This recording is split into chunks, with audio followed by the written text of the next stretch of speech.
इस वीडियो में हम प्रोनाउंस के मुतालिक पढ़ेंगे।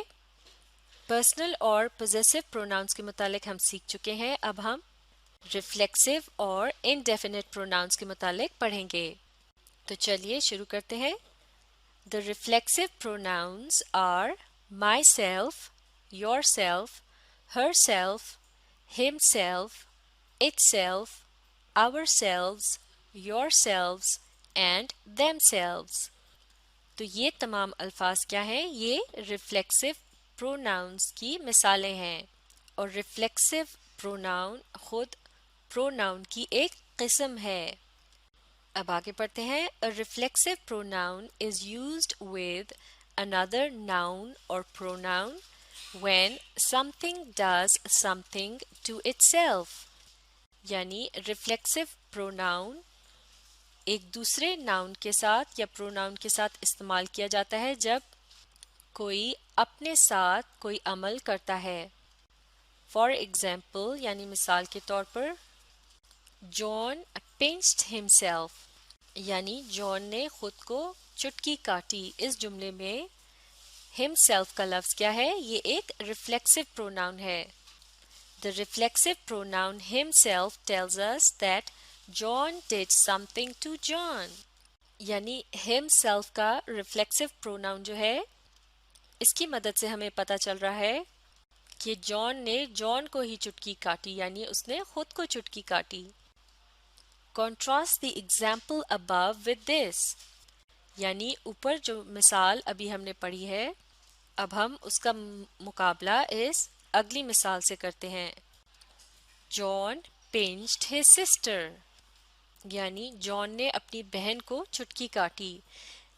There is no reflexive pronoun in this example। यानी इस मिसाल में किसी किस्म का भी रिफ्लेक्सिव प्रोनाउन इस्तेमाल नहीं हुआ क्योंकि ये अमल किसी दूसरे शख्स के साथ किया गया है। तो इसी तरह इन बाकी के रिफ्लेक्सिव प्रोनाउंस को आप मुख्तलिफ जुमलों में इस्तेमाल करके इन्हें और भी अच्छी तरह से समझ सकते हैं। अब हम पढ़ेंगे इनडेफिनिट प्रोनाउन के मुतालिक। An indefinite pronoun refers to a non-specific person or thing।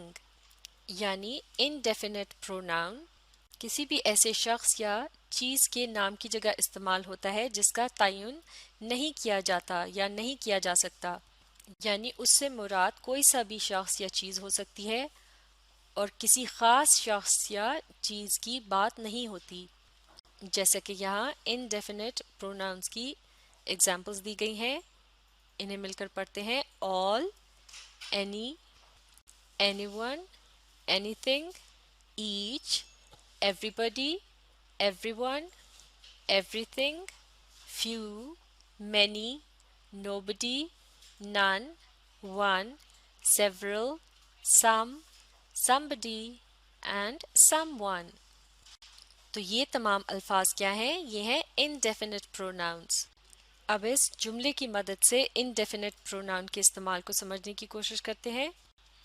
आप भी मेरे साथ मिलकर पढ़िए। A classic is something that everybody wants to have read and nobody wants to read।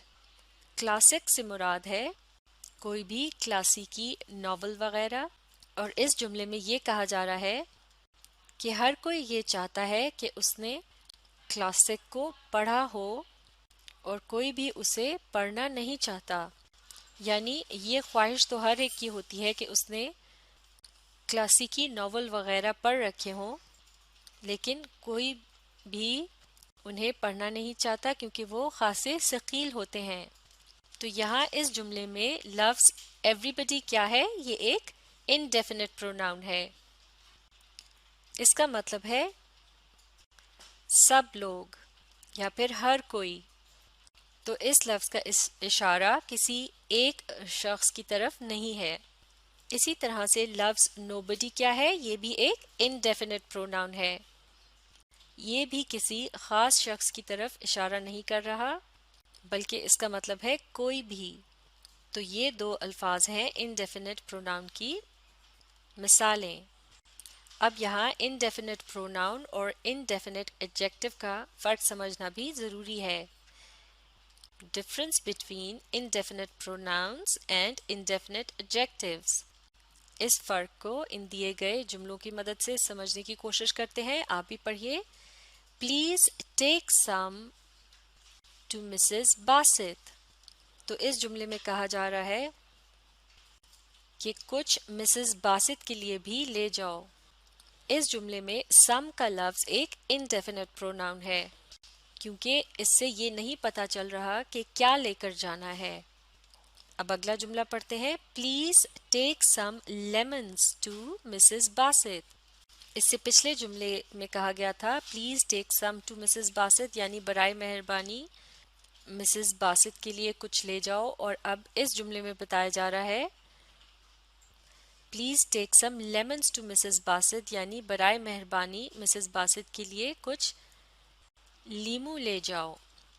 तो अब यहाँ सम का लफ्ज है एक इनडेफिनेट एडजेक्टिव क्योंकि इसके बाद लिखा है लफ्ज लेमन्स. तो ये लेमन्स के मुतालिक इंफॉर्मेशन दे रहा है कि कितने लेमन्स लेकर जाने हैं. कुछ लेमन्स, सम लेमन्स. जैसे कि एडजेक्टिव्स नाउन के मुतालिक इंफॉर्मेशन देते हैं लेकिन अभी भी दुरुस्त तादाद का नहीं पता कि एग्जैक्टली कितने लेमन लेके जाने हैं. तो ये इनडेफिनेट एडजेक्टिव है. डेफिनेट होता है एग्जैक्ट यानी जैसे कि अगर हम कहें please take 10 lemons to Mrs Basit तो ये हो जाएगा डेफिनेट एडजेक्टिव. लेकिन सम लेमन्स यानी कुछ लेमन्स, यहाँ सम का लफ्ज क्या है indefinite adjective. It modifies lemons यानी ये लेमन्स के मुतालिक इंफॉर्मेशन तो दे रहा है लेकिन ये मुकम्मल इंफॉर्मेशन नहीं है. पहले जुमले में सम के लफ्ज को इनडेफिनेट प्रोनाउन इसलिए भी कहा जा रहा है क्योंकि ये लेमन्स के लफ्ज की जगह इस्तेमाल हुआ है. Please take lemons to Mrs Basit इसकी जगह कहा गया है please take some to Mrs Basit. तो यहाँ ये एक नाउन की जगह इस्तेमाल हुआ है. तो ये है एक प्रोनाउन और ये एक इनडेफिनेट प्रोनाउन की किस्म है. जबकि दूसरे जुमले में सम का लफ्ज एक एडजेक्टिव के तौर पर की जगह इस्तेमाल किया गया है. यानी अगर हम कहें 10 लेमन्स तो 10 का लफ्ज होगा एक एडजेक्टिव जो कि लेमन्स की तादाद का बता रहा है. या फिर अगर हम कहें येलो लेमन्स तो ये उनके रंग के मुतालिक बता रहा है और ये है एक एडजेक्टिव. तो अब अगर 10 या येलो की जगह सम का लफ्ज इस्तेमाल किया गया है तो ये हो गया है एक किस्म का एडजेक्टिव जो कि एक इनडेफिनेट एडजेक्टिव है. तो ये था इनडेफिनेट प्रोनाउन और इनडेफिनेट एडजेक्टिव का फ़र्क. तो चलिए अब मिलकर इस लेसन को दोहराते हैं. रिफ्लेक्सिव प्रोनाउंस क्या होते हैं? ये वो प्रोनाउंस होते हैं जो तब इस्तेमाल किए जाते हैं जब कोई शख्स खुद अपने साथ कोई अमल करता है. जैसे कि हमने यहाँ मिसाल देखी थी जॉन पिंच्ड हिमसेल्फ. तो इस जुमले में रिफ्लेक्सिव प्रोनाउन क्या है? हिमसेल्फ. बिल्कुल ठीक. इसी तरह से myself, yourself, herself, himself, itself, ourselves, yourselves और देम सेल्व्स के अल्फाज ये तमाम क्या है? Reflexive pronouns. और इनडेफिनेट प्रोनाउंस से क्या मुराद है? यानी वो प्रोनाउंस जो किसी शख्स या चीज़ के नाम की जगह इस्तेमाल होते हैं लेकिन ये एक जनरल सा इशारा होता है और किसी ख़ास शख्स या चीज़ की तरफ इशारा नहीं किया जाता. जैसे कि all, any, anyone, anything, each, everybody, everyone, everything, few, many, nobody, none, one, several, some, somebody और समवन के अल्फाज जो हैं ये इनडेफिनेट प्रोनाउंस की मिसालें हैं. इसके अलावा हमने इनडेफिनेट प्रोनाउन और इनडेफिनेट एडजेक्टिव का फ़र्क भी सीखा था. तो अगर हमने किसी जुमले में ये बताना हो कि कोई लफ्ज़ इनडेफिनेट एडजेक्टिव है या इनडेफिनेट प्रोनाउन है तो उसका पता लगाने का आसान तरीका ये है कि अगर उस लफ्ज़ के बाद एक नाउन भी उस जुमले में आ रहा है तो वो इनडेफिनेट एडजेक्टिव होगा. जैसे कि यहाँ सम लेमन्स यानी कुछ लेमन्स या लीमू के अल्फाज का इस्तेमाल हुआ था जिससे लेमन्स की एग्जैक्ट तादाद का नहीं पता चलता तो ये इंडेफिनेट एडजेक्टिव है, और क्योंकि ये लफ्ज़ सम का लफ्ज़ तादाद की जगह इस्तेमाल हो रहा है इसलिए ये एक एडजेक्टिव है और ये एग्जैक्ट तादाद नहीं बता रहा इसलिए यहाँ हम इसे इनडेफिनेट एडजेक्टिव कहेंगे। और अगर जुमले में प्रोनाउन के साथ कोई नाउन ना हो, जैसे कि इस पहले जुमले में हमने पढ़ा था please take some to Mrs Basit, यहाँ ये सम का लफ्ज़ जो है वो किसी चीज़ के नाम की जगह इस्तेमाल हो रहा है। जैसे कि अगर हम कहना चाह रहे थे कि please take lemons to Mrs Basit तो उसकी जगह यहाँ सिर्फ please take some to Mrs Basit कहा गया है। तो क्योंकि ये किसी नाम की जगह इस्तेमाल हुआ है इसलिए ये प्रोनाउन की एक किस्म है और यहाँ ये नहीं पता चल रहा कि किस चीज़ की मुतालिक बात हो रही है इसलिए ये इनडेफिनेट प्रोनाउन है। तो अब आप प्रोनाउंस की इन किस्मों को अच्छी तरह से समझने के लिए इस वीडियो को रिप्ले कीजिए और इसके साथ साथ पढ़ने और समझने की कोशिश जारी रखिए।